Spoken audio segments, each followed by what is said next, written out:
جو ہے نا آپ کے لباس کا حصہ ہے. یہ جو مسجدوں میں ٹوپیاں رکھنے کا رواج ہے یہ بالکل صحیح نہیں ہے. ہر آدمی کا لباس ہے نا, تو پراپر ڈریس میں آنا چاہیے. تو پراپر ڈریس میں شلوار قمیض بھی ہے, ٹوپی بھی ہے, صحیح ہے نا. تو وہ بھی اب کبھی ایسا ہوا کہ جی آپ مسجد میں آئے تو کرتے رکھے ہوئے ہیں جی, یا شلواریں رکھی ہوئی ہیں. تو جب کرتے شلوار نہیں ہوتے ٹوپی کا کیا کام ہے مسجد میں؟ ویسے بھی یہ مروت کے خلاف ہے کہ کسی اور کا لباس استعمال کرنا جو آپ کا لگتا بھی کچھ نہیں ہے. ہر آدمی کی پسینے کی الگ بدبو ہوتی ہے, ہر آدمی کے ٹرین کے نکلنے والے جراثیم الگ ٹائپ کے ہوتے ہیں, ہر آدمی کی جوئیں الگ ہوتی ہیں. ایک ہی ٹوپی صبح سے لے کے رات تک مختلف قسم کی کھوپڑیوں سے گھوم گھوم کے آپ کی کھوپڑی میں آئے تو یہ ویسے بھی صفائی کے, ایسی صورت میں تو میں تو ننگے سر پڑھ لیتا ہوں, مسجد کی ٹوپی استعمال نہیں کرتا.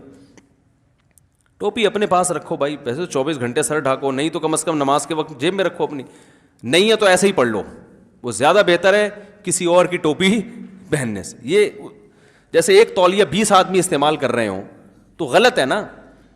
اس کے پسینہ الگ ٹائپ کا ہے, اس کا پسینہ الگ ٹائپ کا ہے, وہ پتہ نہیں کس قسم کا پسینہ نکال رہا ہے, وہ سارے پسینے آپ اپنے منہ پہ لا کے مل رہے ہیں, کتنی غلط بات ہے. تو یہ بھی ایک عجیب سی بدعت ہمارے مسجدوں میں ٹوپیوں کی چل پڑی. اور پھر ٹوپیاں اب تو پھر بھی کچھ غنیمت آنے لگیں. پہلے وہ چٹائیوں والی ٹوپیاں ہوتی تھیں, اس کے تن کے نکلے ہوئے ہوتے تھے, درمیان سے گنجی ہو گئی, سائڈوں سے, وہ اللہ کے سامنے وہ پہن کے کھڑے ہو رہے ہیں, چٹائی لپیٹ کے نا جیسے کھڑا ہوتا ہے, وہ پہن کے کسی دعوت میں انسان نہیں جا سکتا. لوگ سمجھیں گے چندہ مانگنے آیا, بھگا دیں گے اس کو وہاں سے. تو اللہ کے سامنے بھی پراپر ڈریس میں انسان کو ہونا چاہیے, سمجھ رہے ہیں.